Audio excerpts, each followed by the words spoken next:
focus on that weird idea that you've had for years and see if you can bring it to fruition, because, what better time than now?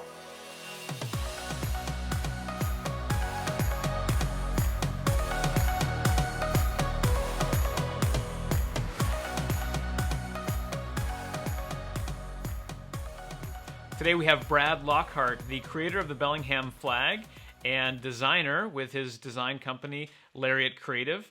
He is also a part of Northwest Corner Goods, a merch shop here in town. And welcome, Brad. It's always great to speak with you. Thanks for being here.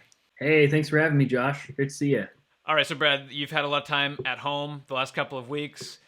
What have you been working on? Well, I had a couple projects that I had been working on since about the beginning of the year that I just have started to finally roll out. Principally a board game bandana that I just released this week, a few days ago on Kickstarter. Fully funded, which is awesome. I mean, we didn't make it a pie in the sky thing. We just wanted to make enough money to actually get the things produced, but we did, and now we're just selling more, which is great. It's a map of Washington State with all of my favorite landmarks and creatures on it. And it's a racing board game where you roll to race across the state and you interact with all the different sort of landmarks and stuff. And there's lots of fun Washington State inside jokes in there. And it's just a really quirky little idea that's coming to life. People I think have a newfound appreciation of bandanas right now because it's a pretty handy way to pop under your face. And then when you get home, what I've been doing is just tossing them in the dryer, because the dryer at a certain temperature will kill any traces of the virus. So you don't have to keep washing them in the washing machine. You can just dry them for 5 to 10 minutes and then you're all good. So that's what I've been doing. You've been animating some birds. Early on in the stay-at-home order, you were working on some of those things. That's true. Yeah. So I started frame by frame animating birds on my iPad using the program Procreate, which I just recently got for the first time.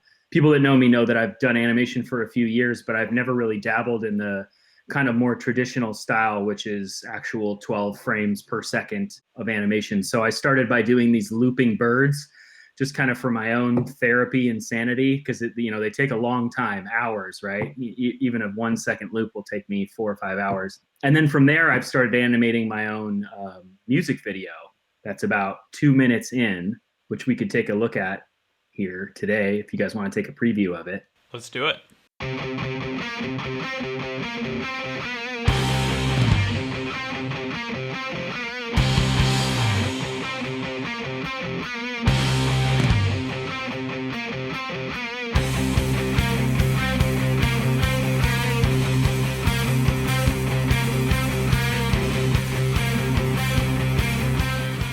Go ahead and explain the idea behind this video and what gave you this idea. Yeah, so I released a new album actually a couple weeks ago with my band Dryland. Here it is on vinyl. Nice. And we needed a music video, but given the situation that we're in, we can't actually go out and shoot, really. So I decided to kind of animate this story of this goat traveling through this medieval landscape kind of on a little quest.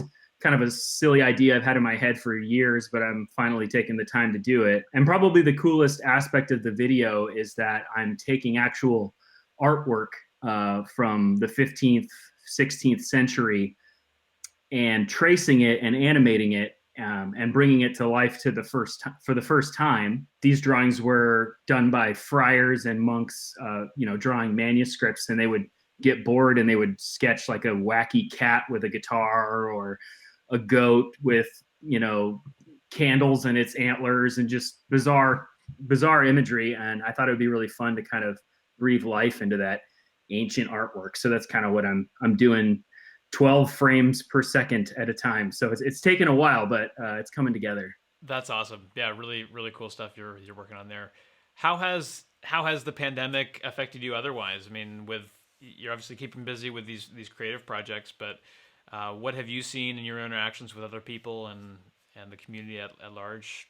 I think it's changed every aspect of our lives, really being cut off from our family and our friends and our social gathering places is so hard for me personally, and for, I think for most people, we all knew that it was going to be longer than they said it was going to be. And now we know it's going to be even longer than that. And the fallout, I think, could be, a year, right? Or who knows? So I think we all really need to find ways we can adapt and not choose to give up.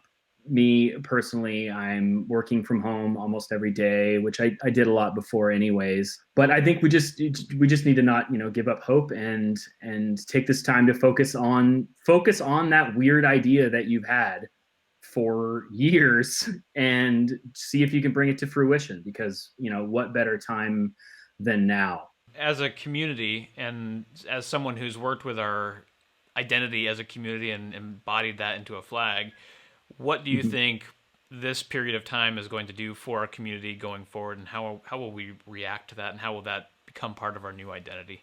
I hope that we can look back at this time and not just see the bad, but see the good, see the way that we made a better relationship with our neighbor, see the amount of communication that we had with our parents or our extended family. I personally am video chatting with my family more than I typically do. First, we have to make the effort to stay connected, and then once this is over, don't take each other for granted. I suppose don't take your favorite restaurant for granted. Don't take your favorite band for granted, because we will now know how hard it has been to be without those things.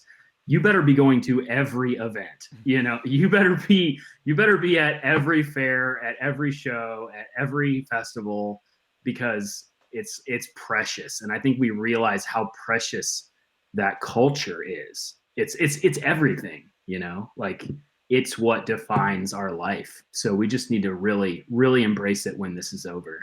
Awesome. Well, thanks, Brad, for being a part of this today. And where can people find information about the projects that you're working on? I think just about everything has links on my main website, Lariat Creative, Lariat creative.com. But for my new merch project, probably the best place to get there would be Northwest Corner Goods, nwcornergoods.com. That'll send you straight to the bandana game on Kickstarter, and it'll maybe give you a glimpse into some of the new wacky merch I've been making. I forgot to talk about this little pin, but my partner and I, Kevin, made a pin of the Bellingham acid ball, which people seem to really be liking. So that you can get there from NW Corner Goods too. You can also get all of your Orcus Face swag and Snapchat filter. I saw that today. Oh, yeah. Right. Good stuff. All right. Well, thanks again, Brad, for everything and for all that you're doing to inspire our community. And we wish you the very best in the next couple weeks. Thank you so much. You too, Josh. Hang in there. Hang in there, Bellingham. Hey, we hope you enjoyed watching this episode of Bellingham Now. To see all of our episodes, go to BellinghamTonightShow.com. New content is added daily, so make sure you subscribe for updates. Thanks for watching.